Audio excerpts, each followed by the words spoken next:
Boa noite a todos. Mais uma quarta-feira que nós estamos reunidos através do IDOR para discutir sobre coronavírus. Felizmente, em todas as semanas tivemos profissionais da Rede IDOR extremamente qualificados e experientes no assunto, ganharam muita experiência nos últimos, poucos meses. E hoje eu estou com o Dr. Jorge, que é médico intensivista e pesquisador do Departamento de Terapia Intensiva da Rede DOI, ele atua no Rio de Janeiro, e a doutora Ariane, que é daqui de São Paulo, é médica, professora da Faculdade de Medicina da Santa Casa e chefe do Departamento de Cardio-Oncologia da Rede DOI, aqui em São Paulo, e cardiologista no nosso Hospital São Luís de Jabaquara. Nós vamos seguir o mesmo padrão de todas as semanas, cada um deles vai nos falar um pouco sobre a sua experiência, sobre o que acha de importante, que seja compartilhado, e após vamos discutir e abrir para perguntas de todos. Por favor, fiquem à vontade, nós estimulamos que nos mandem perguntas para que a gente discuta o que é do seu interesse também. Boa noite, Jorge, boa noite, Ariane, obrigado mais uma vez. Eu que agradeço, Inês, obrigado pelo convite, uma alegria estar aqui. Boa noite, obrigado a todos que estão aqui hoje. Jorge, se quiser compartilhar e começar, Sim. Vamos em frente. Vocês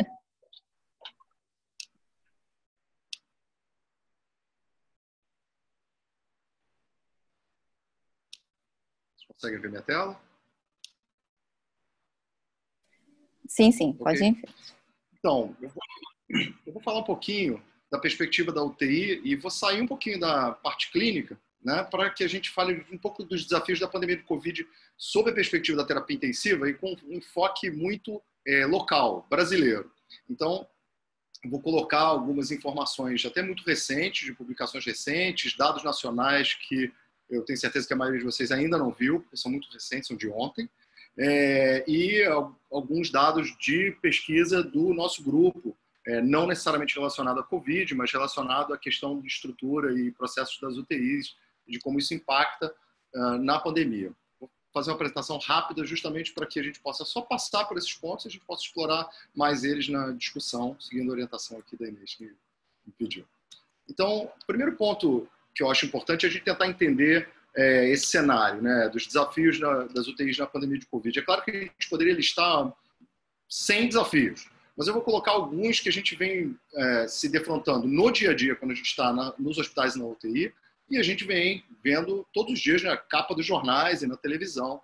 Então, a gente vai passar nessa apresentação por aspectos ligados a qual é a quantidade atual de leite de terapia intensiva no Brasil, a gente tem leite suficiente ou não tem suficiente, como é que isso se compara com outros países, como é que a epidemiologia do Covid já impactou nas UTIs do Brasil e qual é o perfil clínico dos pacientes Covid que passam nas UTIs e quais são os desfechos e utilização de recursos desses pacientes e como é que a gente pode otimizar o acesso à leite de terapia intensiva desses pacientes. Eu vou passar isso nos próximos slides aqui para vocês.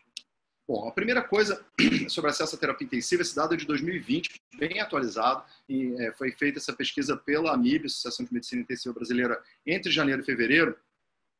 Ele mostra para a gente algo que a gente já esperava, a gente tem um parque grande de leitos de terapia intensiva no Brasil. A gente tem mais ou menos 36 mil leitos de terapia intensiva no Brasil. Isso é muita coisa. Para vocês terem uma ideia, o Brasil é o terceiro maior número absoluto de leitos de terapia intensiva do mundo. Estados Unidos é o primeiro, China é o segundo, o Brasil é o terceiro. E o quarto é a Alemanha, com um pouco menos do que o Brasil.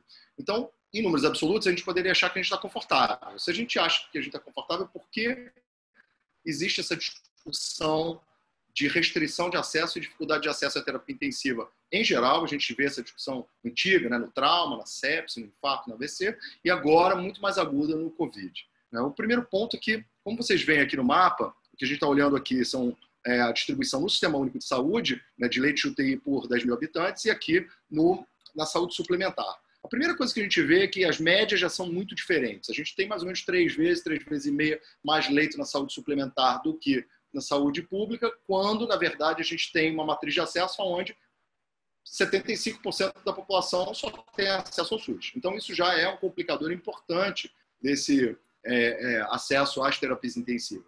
E o outro é que a distribuição dentro das regiões, seja no público ou no privado, ela é muito diferente. Então, eu posso ter alguma coisa perto de 3,5 no sul e eu tenho 5,6 por 10 mil habitantes na região Nordeste, eu tenho 0,9 quando a gente olha SUS na região Norte, por exemplo, que não foi coincidência, sofreu mais rapidamente aí, como vocês viram na televisão, né, Manaus, etc., com o colapso do Covid, mas mesmo assim muito heterogêneo. Então, em condições basais, a região Norte já tem carência, mas todas as outras do SUS são limítrofes e na saúde suplementar isso parece estar sobrando um pouco, né? Como é que isso se compara a outros países? Para a gente fazer um pouquinho de benchmark aqui, se isso é adequado. A gente há alguns anos fez esse trabalho e o que a gente viu basicamente é que o Brasil privado, quando a gente compara com países europeus, ele está no topo. Ele está ali em distribuição de leite per capita, próximo da Alemanha, Luxemburgo, Áustria, que são os países que têm mais leite per capita na Europa.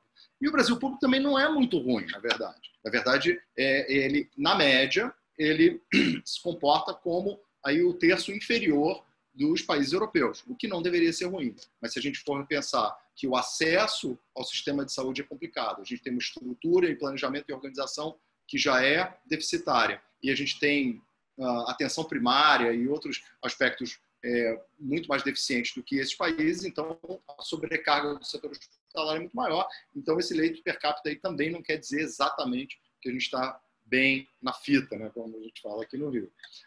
Quando a gente compara esse mapa aqui, só para vocês verem as cores, né? Não precisa tentar entender o que é cada cor, mas basicamente o mais claro é a menor densidade de leito e o preto é a maior densidade absoluta de leito. E a gente vê que na Europa também é heterogêneo. Só que, e muitas vezes, existe paridade, similaridade de determinadas regiões do Brasil com as regiões europeias. O Reino Unido, por exemplo, é um caso clássico de baixo número de leitos per capita de terapia intensiva que provê saúde de alta qualidade, mas porque tem no NHS uma estrutura universal que consegue dar conta disso. Mas sempre com restrição e triagem. Duas palavras que ficam parecendo palavras muito feias, mas que fazem parte do dia a dia dessa discussão.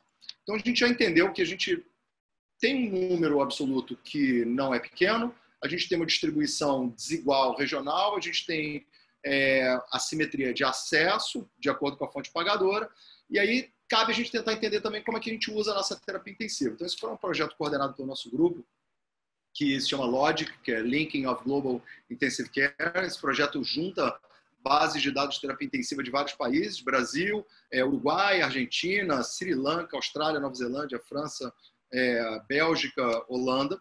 E aqui só para mostrar, por exemplo, as taxas de ventilação mecânica nos países. Então, a gente vê que no Brasil a média de utilização de ventilação mecânica nas terapias intensivas é perto de 15%. E em outros países, como por exemplo na Holanda, ele é praticamente 50%. Ou seja, existe uma variação também do que a gente chama de UTI, né? Ou seja, qual o perfil de paciente que está nessas UTIs. Isso a gente vai ver um pouquinho mais à frente, vai fazer muita diferença para a gente agora no Covid.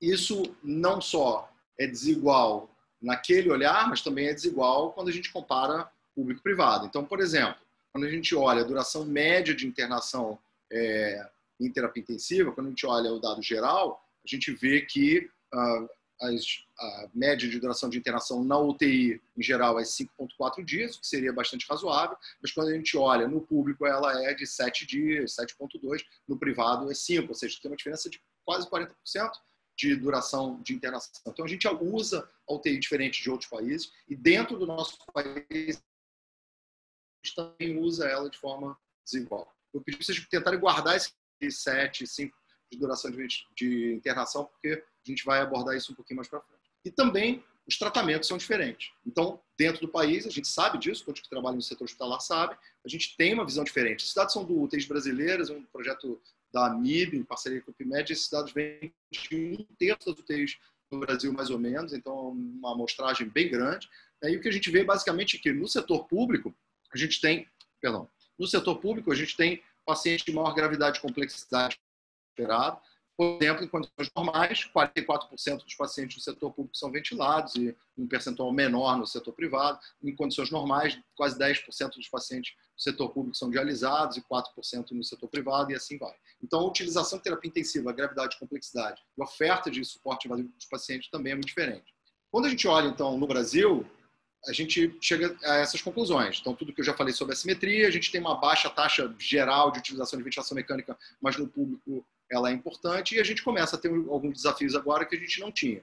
A gente trabalha já normalmente, quando comparados a outros países europeus ou da América do Norte, com um número de profissionais por leito que é mais baixo, né? O nosso quantitativo padrão brasileiro de enfermeiro-leito é 1:10 na terapia intensiva, essa é a normativa do Ministério da Saúde, né, a portaria da Anvisa. É claro que esse é o número mínimo, enfermeiro para 10 leitos. O resto se complementa normalmente com profissionais técnicos de enfermagem, mas a gente sabe que a minoria, e a gente tem um dado de um estudo nosso realizado no ano passado, com 130 UTIs, que mostrou que apenas 5% das UTIs tinham uma razão de enfermeiro-leito maior que 1:6. Então, a gente sabe que, na verdade, a gente tem uma condição basal já desfavorável. Se a gente for acrescentar a esse cenário o turnover, o adoecimento pelo Covid dos próprios profissionais de saúde e o imenso aumento da carga de trabalho que a gente vai apresentar, lembra do seguinte, a gente ventilava 15%, 20% dos pacientes normalmente, no público já era um pouquinho maior, né? Mais para 40%, mas no setor privado a gente ventila 15% dos pacientes e, de repente, a gente passa a ter uma UTI lotada, praticamente toda de pacientes com insuficiência respiratória aguda. Essas UTIs, mesmo as que têm um excelente desempenho em condições normais, elas não vão conseguir ter o mesmo resultado, a mesma eficiência e a mesma performance para o tratamento dos pacientes numa situação onde o aumento da complexidade e a diminuição da disponibilidade dos profissionais qualificados, ela vai acontecer forçosamente. Vou mostrar para vocês alguns dados que eu acho que são bem interessantes, é do mesmo projeto, do UTIs brasileiras, e foi para o ar ontem esse resultado, e talvez seja uma das maiores amostras de pacientes em terapia intensiva com Covid, né, que a gente conhece, né, em todos os países. Ele está disponível, utisbrasileiras.com, vocês podem entrar e acessar. O que a gente está vendo aqui, então, são dados de 450 hospitais no Brasil, 322 hospitais privados, 128 hospitais públicos. Representam, então, 951 UTIs, então é uma amostra muito grande, né? De terapias intensivas. E a gente está olhando aqui um total de quase 100 mil internações do dia 1º de março até o dia 15 de maio. Dessas, a gente vai se focalizar em 10.583 casos confirmados de Covid-19 em terapia intensiva. Esse é o número presente nessa base de dados atualizada no dia 15 de maio e ela representa mais ou menos, como eu falei, 1/3 dos leitos de terapia intensiva do país.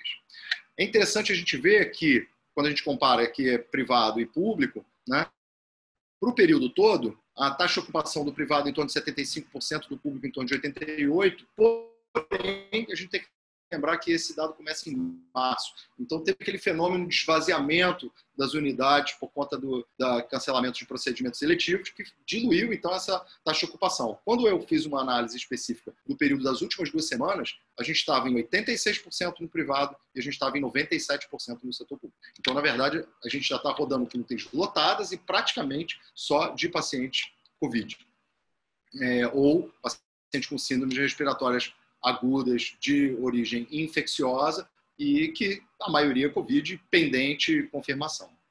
Qual o tempo médio de internação desses pacientes? Então, olha só, eles são diferentes daqueles pacientes que a gente estava falando anteriormente. O tempo médio de internação no privado, 5 dias, lembra? E 7 dias no público. E a gente vê aqui, não somente que os tempos de internação dos pacientes COVID são muito maiores, em média, em torno de 10 dias, e que não existe uma diferença mais tão grande do público e do privado. Lá era 40% em condições basais no Brasil, 40% maior no público que no privado, e agora, mais ou menos, só um dia de diferença, né? 10% de diferença só na duração de internação na UTI. Isso é muito importante, porque se a gente olhou atrás na nossa taxa de ocupação habitual, no nosso giro de leito habitual, no nosso tempo de permanência habitual para planejar quantos pacientes a gente podia receber e quanto a gente podia girar o leito para receber mais pacientes, a gente, na verdade, não vai conseguir fazer isso corretamente, porque os hospitais privados basicamente dobraram o seu tempo de internação a partir do momento que passaram a internar quase exclusivamente pacientes COVID nas UTIs.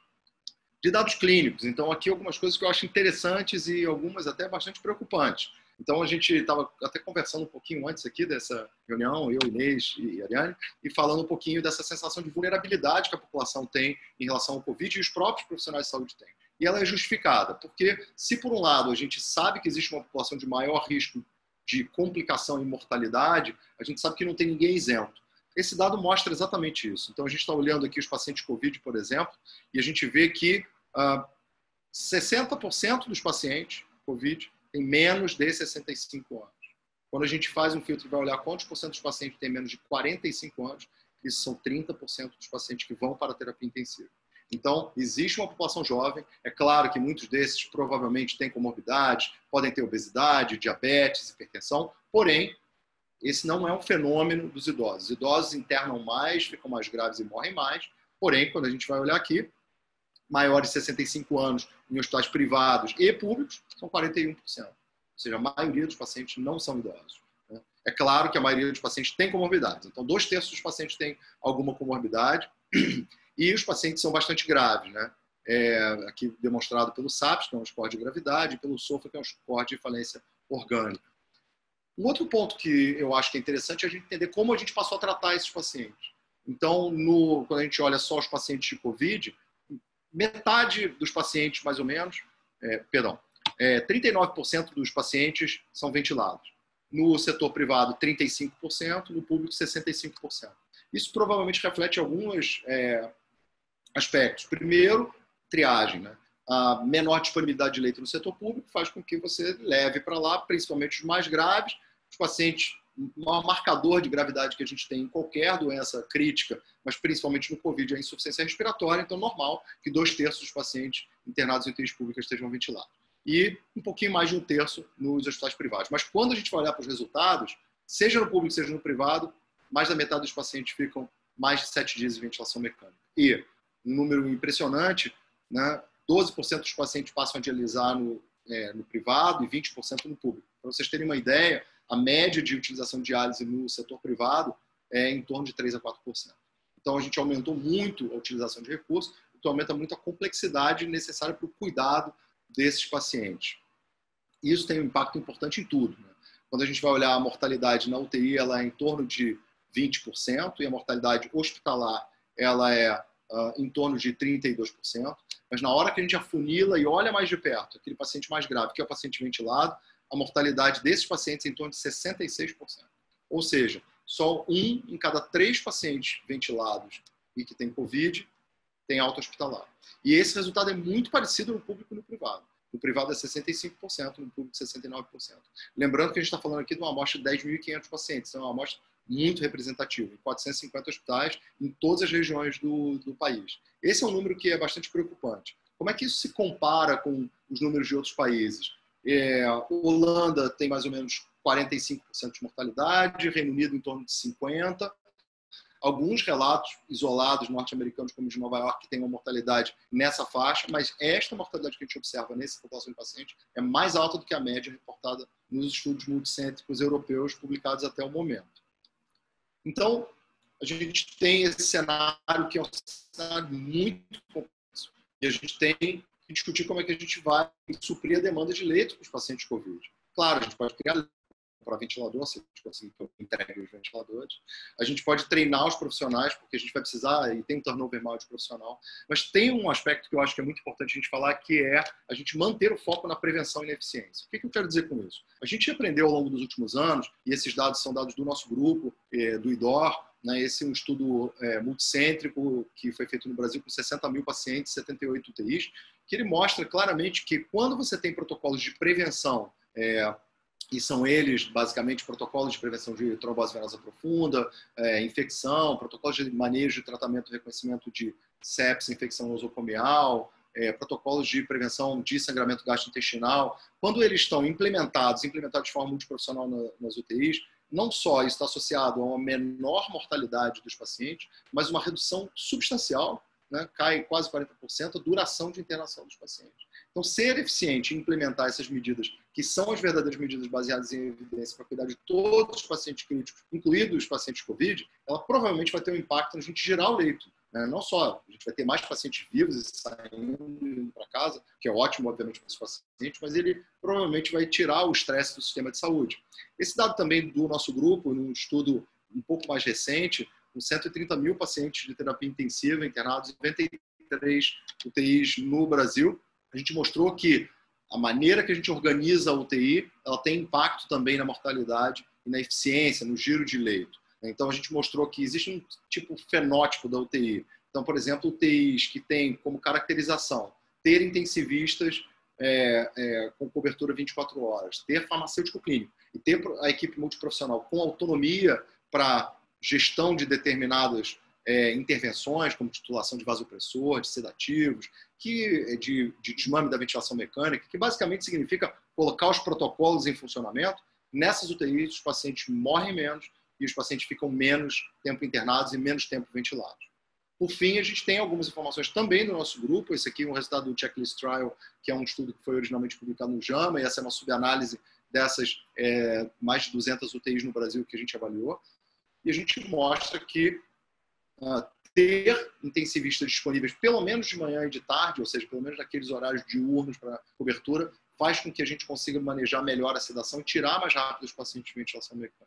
Da mesma forma, esse aqui repetindo o resultado do estudo anterior, a interação multiprofissional pode ter um efeito benéfico. Então, esses slides que aparentemente estão desconectados da questão do Covid, eles, na minha opinião, representam que a gente tem uma quantidade de evidência, tanto de estudos internacionais, mas aqui eu fiz questão de mostrar dados da realidade brasileira, estudos do nosso grupo com UTIs do Brasil, que mostram que se a gente aplica determinadas intervenções na evidência, a gente reduz mortalidade e reduz a duração de internação dos pacientes gerais de terapia intensiva e principalmente nos ventilados. E a gente não tem nenhuma razão para que a gente não faça isso nesse momento nos pacientes Covid. Pelo contrário, ao priorizar isso, a gente sabe que a gente vai ter muito mais facilidade de gerar um leito do que a gente abrir um leito novo, ter staff novo para esse leito e conseguir construir uma vaga nova para terapia intensiva, seja no setor público ou no setor privado.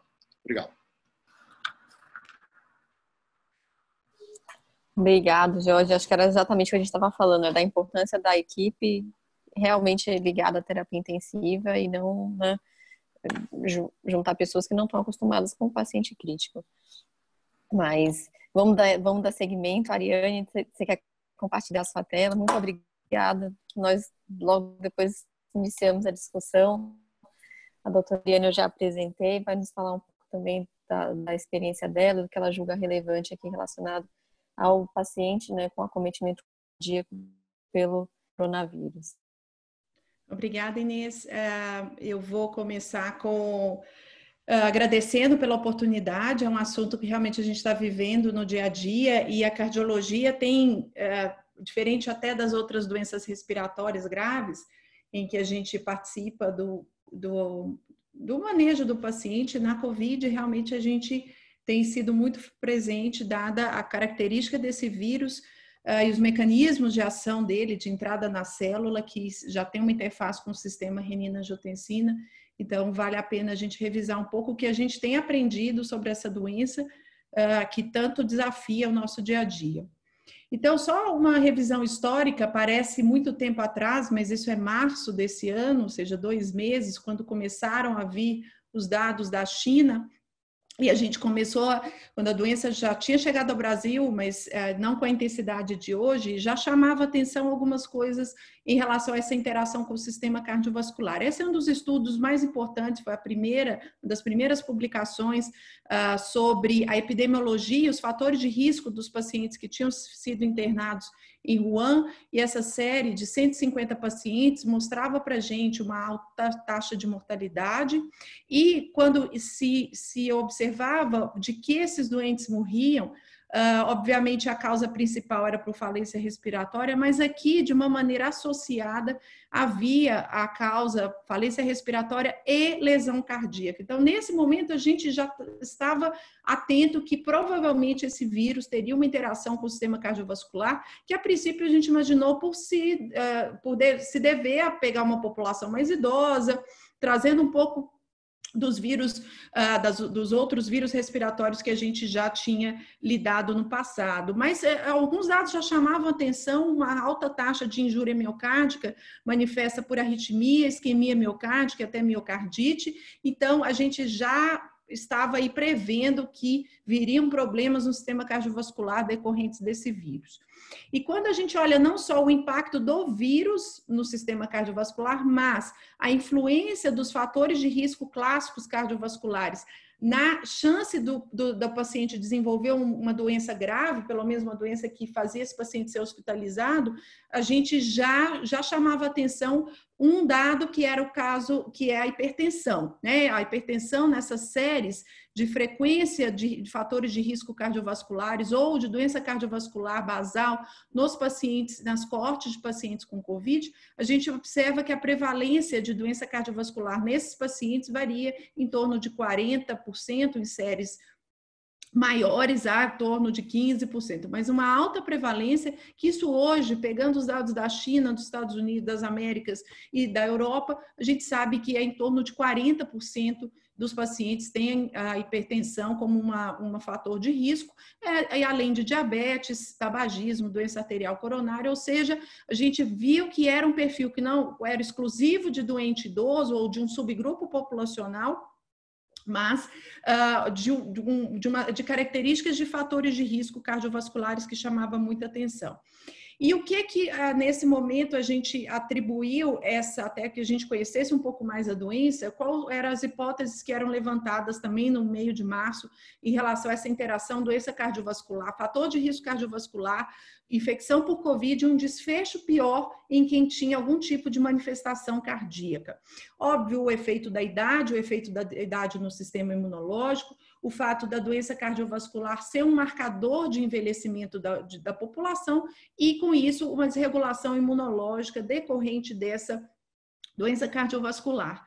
E aí veio, somado a isso, uma informação que já era sabida dos outros coronavírus, mas que nesse vírus ficou mais evidente para a gente, o mecanismo de entrada do vírus na célula, é um vírus que gosta de mucosa de endotélio, a gente já viu isso, e a porta de entrada desse vírus na célula é uma enzima muito conhecida nossa dos cardiologistas, que é a enzima conversora de angiotensina 2, e se sabe que os pacientes hipertensos e pacientes com doença cardiovascular possuem uma expressão mais elevada dessa enzima, que é a ECA2, na superfície do seu endotélio, tanto pulmonar como do sistema digestivo e da ECA circulante.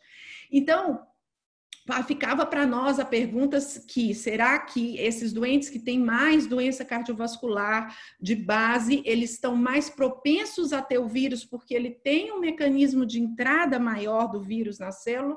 A gente não sabe ainda, e isso, algumas séries de casos têm mostrado que não, mas faz sentido no sistema do ponto de vista fisiopatológico. E isso ficou claro para a gente, essa é uma publicação nossa, do nosso grupo, minha, do professor Renato, e de um grupo grande de pesquisadores que a gente está fazendo um estudo que eu vou apresentar a seguir, que é o Brace Corona, que é um estudo brasileiro do IDOR, em que a gente está testando a hipótese do efeito do bloqueio do sistema renina-angiotensina no risco de infecção grave por Covid. Mas o que eu trouxe aqui para mostrar é como que a gente hoje enxerga essa interface entre a entrada do vírus, o receptor ECA e os mecanismos relacionados à ativação do sistema renina-angiotensina. O coronavírus, ele entra na célula, aqui um exemplo, um modelo, esse desenho é do nosso artigo, da célula alveolar tipo 2, em que a spike se liga ao receptor ACE2, ele é interiorizado, o vírus entra na célula, infecta a célula, leva a um recrutamento de células imunes, inicialmente macrófagos, depois outras células que vêm para resposta aqui imunológica, tempestade de citocinas, extravasamento exudato alveolar e a lesão pulmonar. Por outro lado, a gente sabe que no sistema renina-angiotensina existem dois sistemas concomitantes.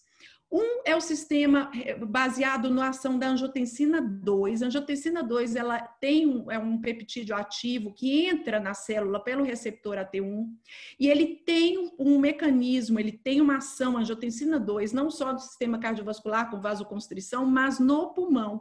Ele tem um mecanismo relacionado à vasoconstrição, fibrose, trombose e inflamação. Nós temos um sistema contrarregulatório, que é o sistema da Ang1-A7, em que, ao se ligar no receptor MAR, receptores diferentes, ela faz um efeito oposto com proteção, que a gente chama vasodilatação, um efeito anti-hipertrófico. O que acontece quando a gente tem uma depressão dessa enzima, quando o coronavírus se liga no receptor ACE2? Lembre que ele ele interioriza esse receptor, então a gente teria, por um lado, um aumento da expressão desse receptor nos hipertensos e nos pacientes. São 3 grupos de pacientes que têm hiperexpressão de ACE2, hipertensos, obesos e asmáticos. Ou seja, exatamente os grupos maiores de risco para infecção grave pelo COVID. Pelo coronavírus. Então, quando você tem esse mecanismo que esse vírus entra, imagine que a gente tem uma hiperexpressão dessas portas de entrada do vírus na célula, a gente sabe também que esse receptor, ele facilita a transformação da angiotensina 2 na angiotensina 1A7. Então, quando nós tiramos esse receptor esse mecanismo de ação pela entrada do vírus, além de facilitar a entrada do vírus, a gente também diminui a chance de ativar um sistema protetor pulmonar. Então, ficou claro para a gente que esse mecanismo, essa interação do coronavírus no sistema cardiovascular e na lesão pulmonar fazia com que a nossa interface com os nossos pacientes cardiológicos seria extremamente importante. E todos nós lembramos, no início dessa epidemia, a questão do uso dos inibidores da enzima conversora de angiotensina, enalapril, captopril, amipril, e os bloqueadores do receptor AT1, losartana, candesartana, dentre as outras, valsartanas, todas dessas classes, que haveria, talvez, isso veio de uma carta que foi publicada no Lancet, logo nos meados da epidemia, mostrando em que nessa série eles viram uma alta prevalência de doentes hipertensos na China e que usavam inibidores da enzima conversora, os bloqueadores do sistema renina-angiotensina-aldosterona.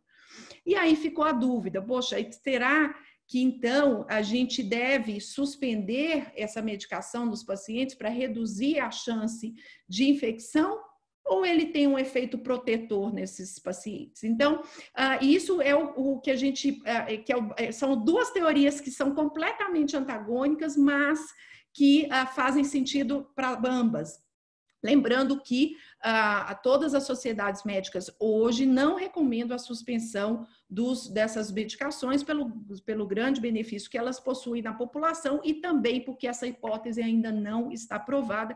A gente espera provar com o nosso estudo clínico, talvez a gente seja o primeiro mesmo a publicar isso. E como que é essa dupla ação maléfica ou benéfica? Nós sabemos que essas drogas que bloqueiam o sistema renina-angiotensina-aldosterona, eles aumentam a expressão da ACE2 no endotélio ou na mucosa. Então, quem tem hipertensão já tem mais ACE2, quem usa IEC e BRA tem mais ACE2. Então, mais entrada do vírus na célula, mais patogenicidade. Ok.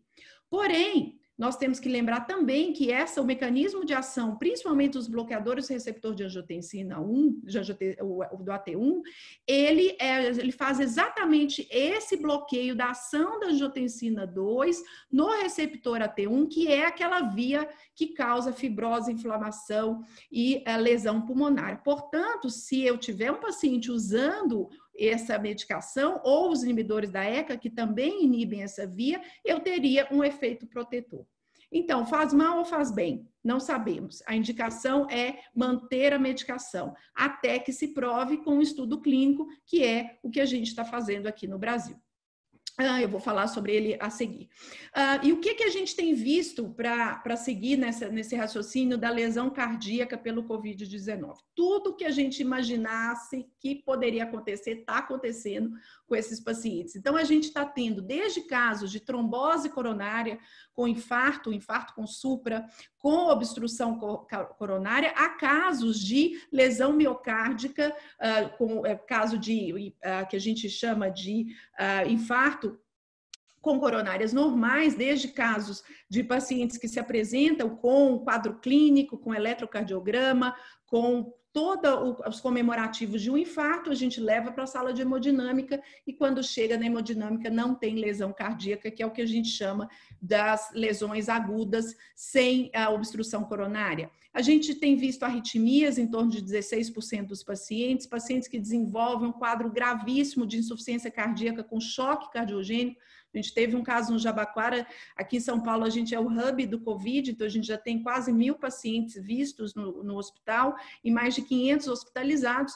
Então, a gente já viu todos esses espectros e tem visto diariamente esse espectro de manifestação cardíaca, além dos fenômenos tromboembólicos venosos, que aí é um capítulo à parte até nessas manifestações clínicas. Mas puramente cardiológico, a gente tem esse grande espectro de manifestações que parecem se dever a um efeito objetivo do vírus, tanto na lesão miocárdica, causando arritmias, desbalanço desse equilíbrio elétrico do coração, mas também pela liberação grave de citocinas, levando às miocardites por estresse, que a gente chama de Takotsubo, quando tem coronárias normais, ou até mesmo ao quadro de síndrome coronariana aguda trombótica. Isso se deve a diversos mecanismos que hoje a gente está tentando entender ainda, mas que passa tanto pela lesão direta celular com disfunção de endotélio. Lembrem que é um vírus de endotélio de mucosa, ele gosta de entrar nessas, ele é uma porta de entrada principalmente pela mucosa e ele causa uma lesão direta celular, mas grande parte dessas lesões mais graves de miocardite, de insuficiência cardíaca aguda, de choque que a gente tem visto se deve à liberação maciça de interleucinas com a tempestade de citocinas causando a lesão por estresse, e isso se manifesta com esse amplo espectro de apresentações clínicas que a COVID tem. E o que a gente tem feito hoje é ficar alerta não só nos pacientes que já têm doença cardíaca pré-existente, para os sintomas cardiovasculares clássicos. Além da dispneia, que é frequente somente pela infecção pelo COVID, a gente tem quadros de dor torácica, a gente tem tido de palpitação, abertura do caso com arritmias graves, ventriculares ou até supraventriculares, e hoje o nosso grau de suspeição para um paciente que se apresenta no hospital com um quadro cardiológico, que pode ser também uma manifestação de COVID, hoje nossa percepção é que muitos desses casos são COVID e que a gente tem que fazer o fluxo, atender esse doente, mas sempre pensar nesse diagnóstico que hoje para nós é hoje a principal apresentação mesmo da doença. Do ponto de vista cardiovascular, faz parte da maneira como esse doente chega para a gente. E aí a gente tem todo um fluxo diagnóstico, que eu não vou me ater aqui, para poder fazer esse diagnóstico diferencial e dar um melhor tratamento para esses pacientes. É muito interessante, para finalizar esse dado, a gente viu desde lá daquela série de 150 pacientes da China, a presença da lesão miocárdica manifesta por biomarcadores, como, por exemplo, a troponina de alta sensibilidade, BNP. E o que se viu é que a soma de um paciente idoso com doença cardiovascular estabelecida e uma elevação de troponina, isso faz com que a mortalidade desse paciente seja em torno de 70%, diferente daquele paciente sem doença cardiovascular e que tem uma troponina normal. A mortalidade nessa série de casos publicada no JAMA, no final de março, mostrou que ter doença cardiovascular prévia e ter lesão aguda pelo COVID manifesta por elevação de troponina, implica em uma alta chance de mortalidade, e isso se manifesta na evolução do paciente ao longo do tempo. Portanto, hoje, nos nossos pacientes, a gente seria troponina, principalmente nos pacientes que têm doença cardiovascular prévia, para tentar pegar esse doente de maior risco, não que a gente vá fazer alguma terapia específica direcionada para isso, mas o suporte cardiológico, o suporte do intensivista, o suporte renal, então, realmente uma doença que é multidisciplinar e cada vez mais a gente está com certeza vendo que a gente precisa um do outro para fazer o melhor para esses pacientes, chama atenção que isso é um grande marcador de mortalidade que exige muita atenção da nossa parte. E para finalizar, só apresentar o estudo, que nós já estamos mais da metade, a gente vai incluir 500 pacientes, são 35 centros randomizando no Brasil, todos da Rede DO. A gente está agora com 300 pacientes hoje, exatamente, entrando 299, faltam 200.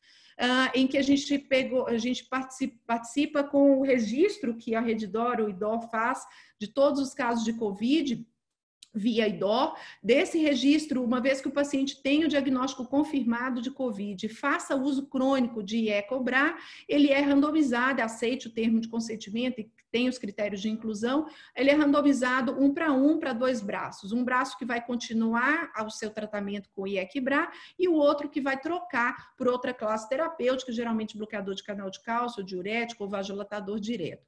E isso vai ser feito por 30 dias e o nosso desfecho vai ser tempo médio fora do hospital e vivo em 30 dias, além, esse é o desfecho primário, a gente vai fazer uma ligação telefônica em 30 dias para saber como esse paciente está, quantos dias ele ficou hospitalizado e principalmente se ele está bem, mas a gente vai avaliar também esses desfechos secundários, respondendo definitivamente se o uso do IEC e do BRA impacta na evolução desses doentes do ponto de vista de evolução ruim, de mortalidade em 30 dias na infecção pelo COVID, mas até agora a nossa indicação é de não suspensão até que o nosso estudo possa responder essa pergunta. Então, com isso eu encerro, e só lembrando que não é de hoje que a gente sabe que a gente precisa se adaptar às mudanças. Acho que na nossa geração ninguém passou por algo parecido com o que a gente está passando, e não vai ser quem for mais forte ou mais inteligente, mas quem se adaptar ao novo mundo que a gente está vivendo agora, e principalmente na área médica. Eu agradeço a todos pela presença e estou aberta aqui à discussão. Obrigada. Obrigada, Ariane, mais uma vez. Sem dúvida, né? Que a arte vai ser de todos nos adaptarmos para o novo, né, que vai por vir, e a gente não sabe, né, o que vai acontecer, e certamente não seriam adaptações só na medicina, nem tudo, né? Todos os contextos da nossa vida. Mas já temos perguntas aqui, eu também tenho algumas, mas acho que vamos priorizar a pergunta do pessoal que está participando conosco. Duas perguntas, acho que os dois poderiam responder, inclusive, referentes à anticoagulação. O Marcos e o Dr. Fernando também mandam perguntas, tanto sobre a dose correta de profilaxia com Clexane, se é 1 miligrama por quilo de peso, e a dose plena, ou se essa dose é feita 2 vezes ao dia com 2 doses de 40, né, e por quê? E o Marcos pergunta, nesse mesmo sentido, qual tem sido o protocolo preconizado da anticoagulação? Se isso é relacionado aos valores de dedímetro. Eu acho que a gente tem a nossa grande experiência aqui no Jabaquara, a Ariane pode falar, a gente já discutiu isso um pouco semana passada, e o Jorge, né, se a gente tem seguido os mesmos, né, guidelines ou o mesmo caminho aqui no Rio. Ariane, quer começar, Jorge? Não, a Ariane começa. Pode começar. Essa é uma pergunta, a pergunta da hora, né? Como diz. A gente optou por fazer profilaxia farmacológica para todos os doentes, desde que não haja contraindicação, e a profilaxia todos os pacientes COVID que internam no hospital, seja unidade crítica ou hospitalar, em conjunto com a hematologia, a gente opta por fazer Clexane 40 miligramas uma vez ao dia para todos os doentes. Em quais situações a gente faz a profilaxia aumentada, ou majorada, ou dobrada, dê o nome, né? Cada um dá o nome que quer, que é a dose de 40 miligramas 2 vezes ao dia, a gente tem feito isso para os pacientes que têm ajuste por peso. Lembra que essa é uma dose para os pacientes obesos, que a gente já usa para pacientes obesos em pré-operatórios ou quando eles internam. Então, a gente faz a dose ajustada por peso. 40 miligramas se for no peso convencional, 42 vezes se for obeso, de acordo com o IMC. A dose plena de anticoagulação a gente só dá em quem a gente suspeita de algum fenômeno embólico diagnosticado ou não. Trombose pulmonar, hoje a gente nem fala tanto de embolia, a gente fala de trombose pulmonar, nem sempre fácil de diagnosticar, ou fenômenos outros trombóticos, mas de maneira sistemática, não acompanhada em estudo clínico, a gente não tem feito de maneira indiscriminada, porque a gente não acredita que vai ser isso o grande diferencial. O que muda é a boa assistência, atendimento conjunto, multidisciplinar. Então, a nossa conduta é seguir a orientação das diretrizes e nos casos nos quais é possível descartar a embolia pulmonar, fazer o diagnóstico de embolia pulmonar ou você tem uma alta suspeição, que a gente faz a anticoagulação. Essa é a nossa posição. Bom, eu não diria melhor. Vou fazer um comentário rapidinho. Então, assim, a gente feito mesma coisa, meio miligrama quilo de peso, talvez uma atenção maior para a questão do peso corpóreo, em função de saber que esses doentes têm uma propensão maior a eventos micro e macrovasculares, mas mesmo assim em dose profilática, meio miligrama quilo. A atenção inversa quando o paciente tem insuficiência renal, que é uma coisa muito frequente com esses pacientes.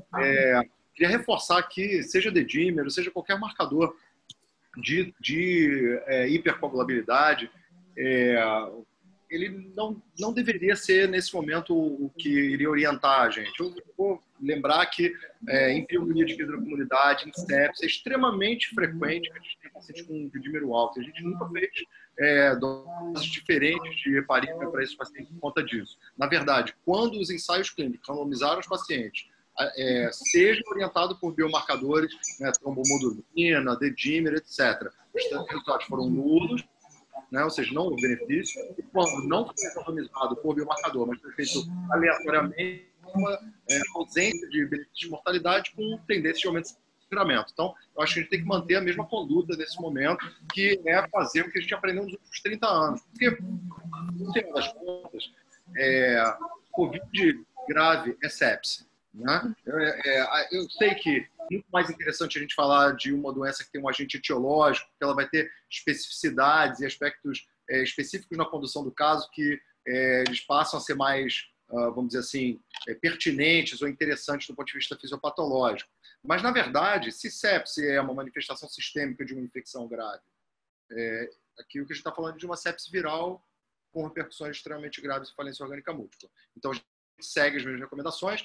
As mesmas sociedades que fizeram a campanha de sobrevivência à sepsis fizeram uma versão adaptada para o Covid-19, foi publicado no Critical Care Medicine e no Intensive Care Medicine no mês passado, e a recomendação de anticoagulação é essa mesmo que eu falei, é o que a gente tem seguido, preconizado. Me permitam aqui só complementar, talvez o dedímero a gente tenha falado e dosado muito mais para definir um risco de talvez manter esse paciente internado, talvez seja o paciente que tenha mais risco de evoluir pior do que necessariamente para guiar a anticoagulação, correto? O marcador de inflamação. De gravidade, sim, de inflamação e gravidade, exatamente. Vou seguir adiante, acho que os dois talvez possam responder também. O Fernando mandou uma outra pergunta, algo que a gente já discutiu, inclusive, na semana passada.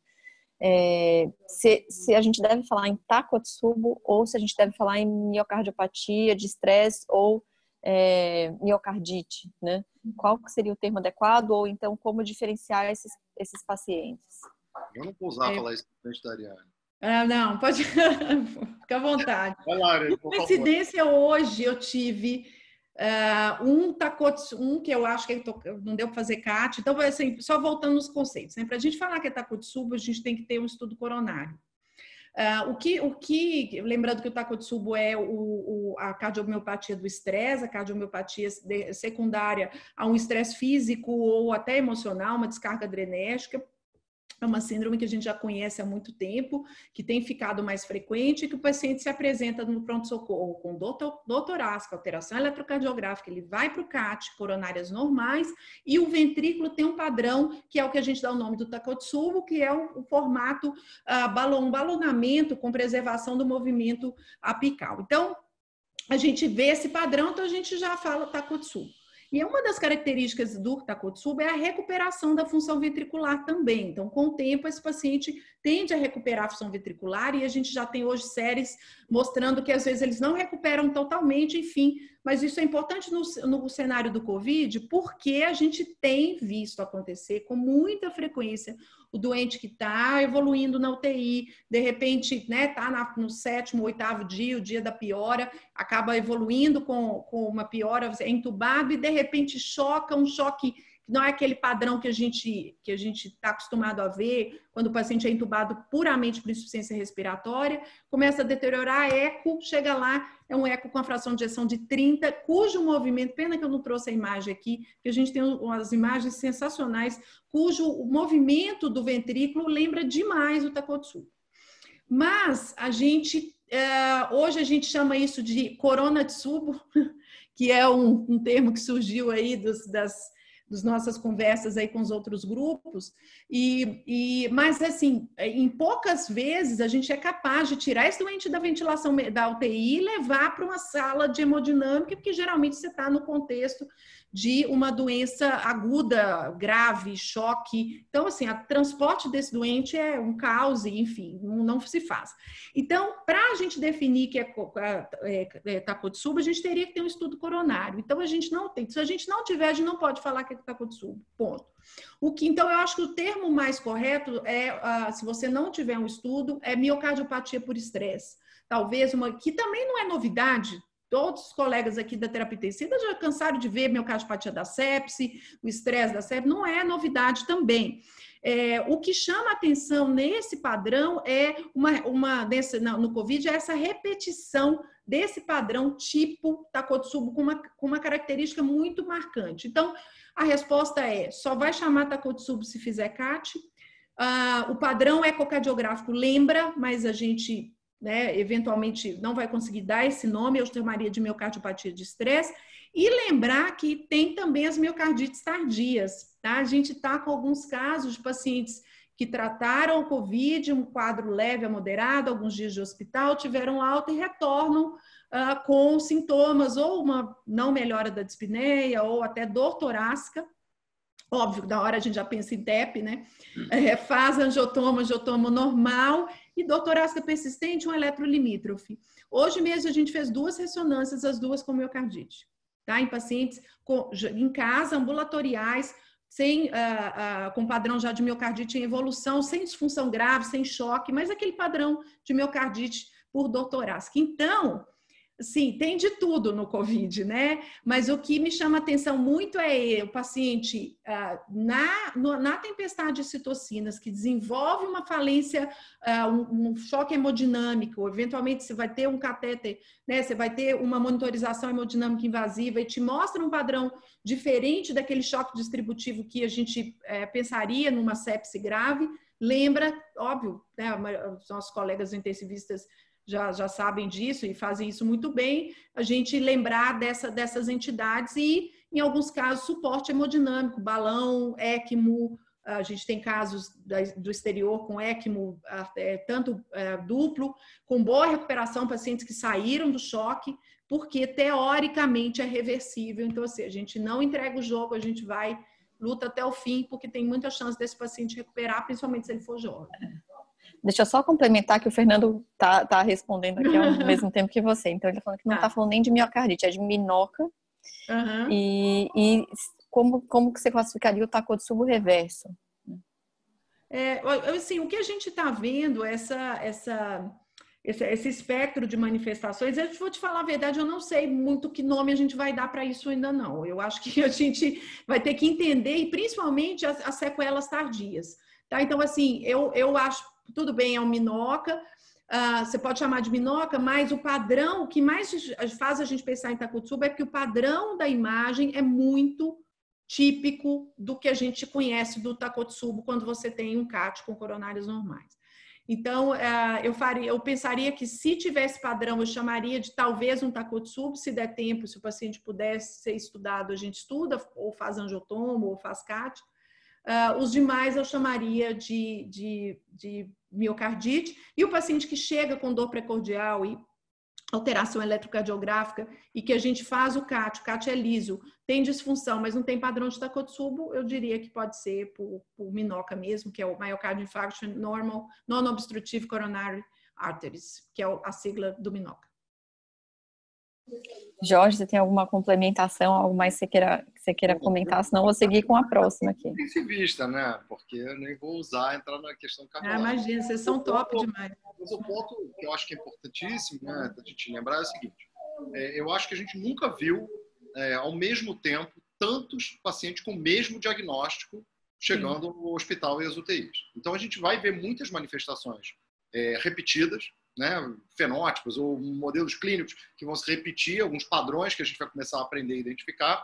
Mas se a gente for voltar também, essas manifestações acontecem em outras situações. As miocardites virais, né, são bem reconhecidas, né?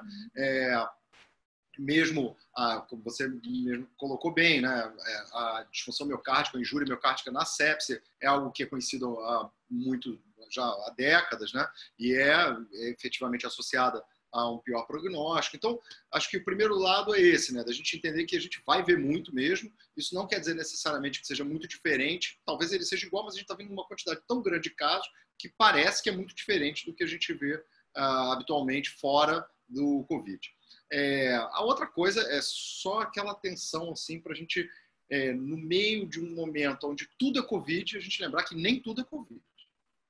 Então, a gente vai ter os pacientes que têm infarto e tem Covid ali, que seria o assintomático, ou eventualmente o Covid que foi o trigger ali de uma inflamação e que o paciente evoluiu com uma insuficiência coronariana. Acho que a gente vai ter todos os cenários. A gente tem que continuar pensando, mesmo numa pandemia, nos outros diagnósticos diferenciais, quando a gente está vendo um paciente... E esses doentes têm chegado muito tarde, né, Jorge? Se a gente está vendo, isso é um relato tanto aqui do Brasil quanto de fora, pacientes com infarto evoluído, já chegando com choque, já com quadros, inclusive aumento, né? Teve até uma publicação recente, o aumento do número de atendimentos nos Estados Unidos de parada em casa, porque ele posterga a ida ao pronto-socorro e já chega com um quadro muito, muito avançado. Exato. Então, a gente fica naquela, né, tentando orientar os pacientes. Eu acho que nisso a telemedicina ajuda muito, né, da gente entender o que é grave, tem que ir ao hospital mesmo e o que não é e pode ser manejado em casa. Então, é um desafio. Porque os serviços de cardiologia diminuíram muito o movimento, né, quase 50%.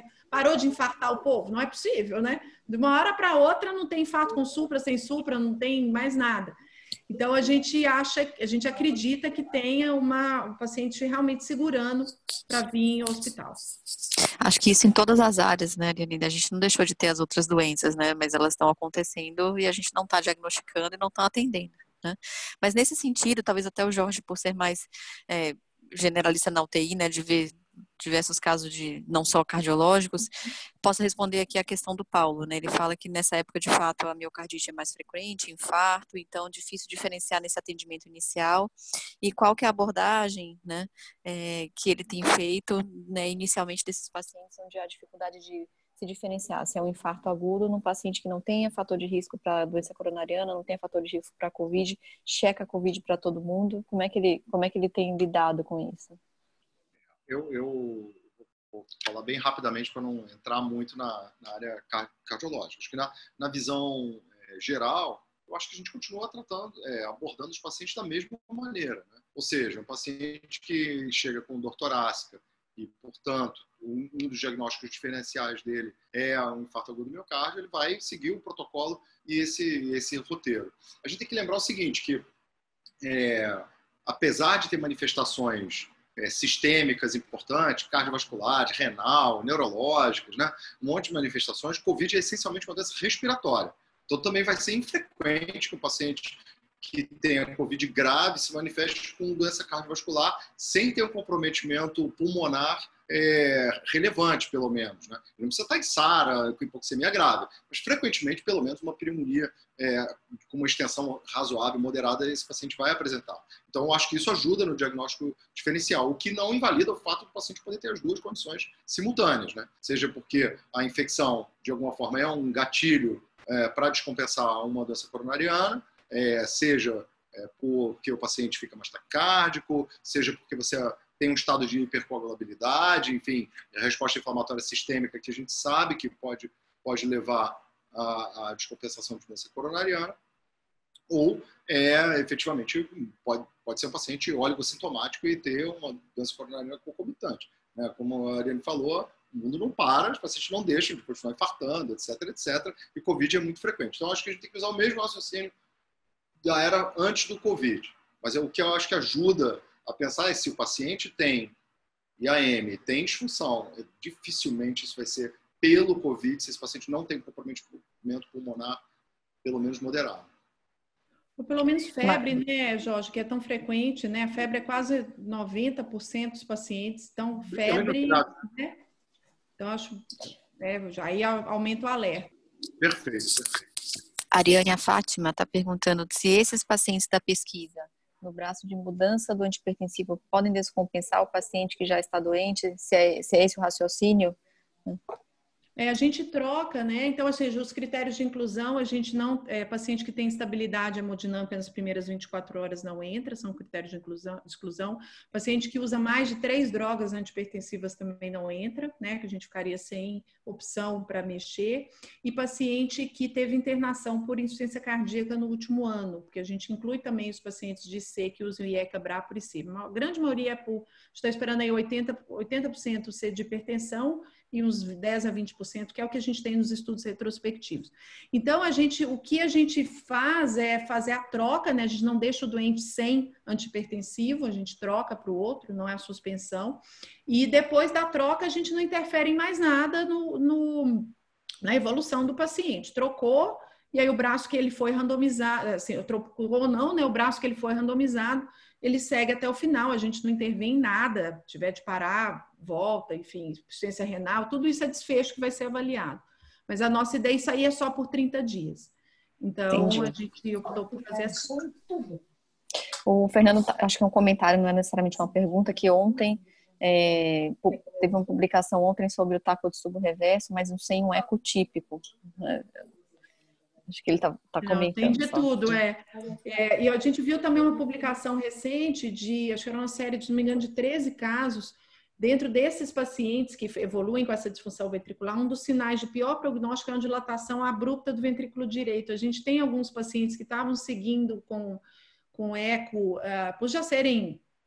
A gente já estava vendo uma cascata inflamatória grande, então a gente, quando possível, tem seriado eco para você ter o basal, né?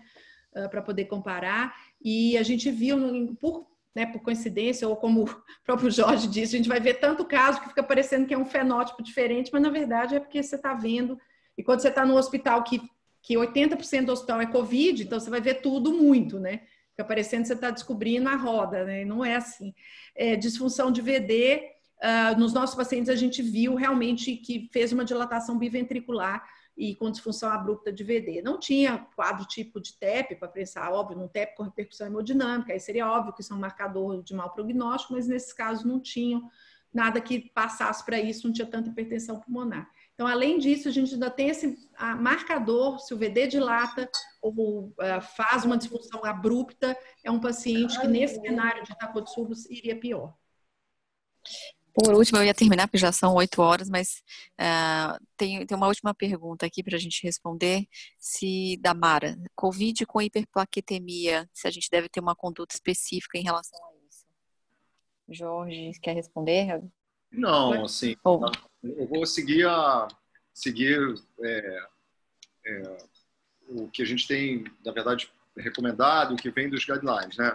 A gente tem visto aqui as manifestações de alterações de coagulação são muito frequentes. A gente tem um artigo submetido, por exemplo, avaliando na entrada pacientes com perfil de coagulação, justamente em pacientes com COVID em terapia intensiva, e a gente fez uma avaliação bastante ampla, incluindo tromboelastografia, etc. A gente viu que 90% dos pacientes têm padrão de hipercoagulação no primeiro dia de internação na terapia intensiva, que isso está associado a evolução para falência orgânica múltipla, com desfechos mais complexos, incluindo disfunção renal, mas efetivamente, de novo, a gente não tem elemento para dizer que a gente deva ter algum tipo de intervenção diferente. Isso é uma documentação de um fenômeno que acontece, talvez com uma frequência, ou talvez a gente simplesmente esteja buscando mais esse tipo de informação nesses pacientes. Ele é um marcador de gravidade. As alterações de plaqueta, né, tanto as quedas de plaqueta quanto o aumento de plaquetas extremos, eles são marcadores de uma evolução pior de pacientes com síndromes respiratórias. É bem conhecido isso porque os pacientes com trombocitopenia, evidentemente, eles têm elementos de coagulopatia de consumo, coagulação intravascular disseminada, etc., que por si já são marcadores de gravidade, e os pacientes com plaqueta alta, o mecanismo postulado aí para isso é que as plaquetas também são mediadores do processo inflamatório, né, com um fator de agregação plaquetária, etc., que são mediadores importantes de doenças crônicas, tipo asma, por exemplo, mas que em pacientes com SARA parecem ser importantes no processo fisiopatológico de deflagração e reparação também da injúria pulmonar desses pacientes. Então, dito isso, plaqueta alta é talvez um sinal amarelo assim, de atenção, porém, sem mudar a conduta do paciente, a não ser ficar mais de olho para a evolução da função respiratória dele. Maravilha. Eu geralmente peço, né? Eu queria agradecer a todos que estão conosco, dar uma boa noite, dizer que próxima quarta-feira estamos de volta, mas eu geralmente peço para que quem esteve aqui deixe uma mensagem rápida para todos que ainda estão conosco. Então, Jorge, se puder deixar uma mensagem logo depois da Ariane, para a gente se despedir de todo mundo. Bom, obrigado, agradecer a todos. E eu acho que o resumo da minha apresentação e uma mensagem que eu também peguei da apresentação da Ariane é da gente continuar fazendo o que é baseado em evidência. Foi isso que a gente fez nos últimos 30 anos, que melhorou o prognóstico de pacientes em terapia intensiva. A gente não descobriu nenhuma droga mágica nesses últimos 30 anos. Isso deve ser muito ruim, né? Em terapia intensiva, em clinical trial, porque a gente não conseguiu fazer isso. Eu morro de inveja dos oncologistas, mas a gente não conseguiu fazer isso ao longo desses 30 anos. Os estudos com terapias adjuvantes ou terapias diretas para sepsis e SARA, eles não mostraram melhoria, mas o que melhorou foi a gente fazer as medidas baseadas em evidência de prevenção, reduzindo a duração de internação, reduzindo o uso de sedativo, fazendo prevenção de tromboembolismo e de infecção nos pacientes de terapia intensiva. E acho que é isso que a gente tem que focar e continuar fazendo para esses pacientes até que a gente tenha resultados de algum trial que mostre que tem intervenções farmacológicas que podem ajudar. E mesmo assim, as intervenções farmacológicas vão vir junto com essas boas práticas e não separadamente. Eu concordo com o Jorge, eu também, a gente que está vivendo esse momento de que você precisa fazer alguma coisa, né? Tu falou assim, mas como assim não vai testar nada novo? Não, o que a gente já faz muito bem, que a gente, como o Jorge disse, a gente já aprendeu ao longo desses anos, e a terapia intensiva foi uma das especialidades, né, que mais avançou no sentido de manejo ventilatório, não é nada grandioso, uma droga, um mecanismo, mas é o cuidado mesmo à beira do leito do paciente, a individualização de cada caso, enfim. Então, eu acho que esse afã de querer achar alguma coisa que funcione, só cria confusão, porque se você não faz um processo baseado em evidência e nas etapas do pensamento científico, você fica com uma cartela de possibilidades em que nada funciona. Quantos de nós já não pegou paciente tomando? Chegou no hospital tomando cloroquina, azitromicina, ivermectina, clexane pleno, é muito ruim. Então, quer dizer, imagina a angústia que é pro doente, para o médico, que se cada um solta uma terapia que ele acha que funcionou na sua série de 15 pacientes e começa a soltar aquilo ali como uma nova invenção. Então, isso só cria mais angústia, só cria mais confusão na cabeça, tanto nossa, médicos, como dos pacientes, e faz mal à medicina. Então, é melhor a gente guiar pelos pequenos passos da ciência que dia a dia vão mostrando para a gente o caminho e a gente chegar, do que ficar dando o passo errado e indo para a direção errada do que é o melhor para os nossos pacientes. Não poderia concordar mais com vocês, né? Acho que uma das coisas que mais me encanta na oncologia é justamente o uso da medicina baseada em evidências. Mas eu queria dar muita boa noite, dizer que nós tivemos vários, né, feedbacks positivos, agradecer bastante e motivar para que a gente siga em frente, fazendo o que a gente sabe, né, de melhor, e vocês agora brilhando mais do que nunca. Muito obrigada. Boa noite a todos. Boa noite, obrigada. Boa noite a todos. Tchau.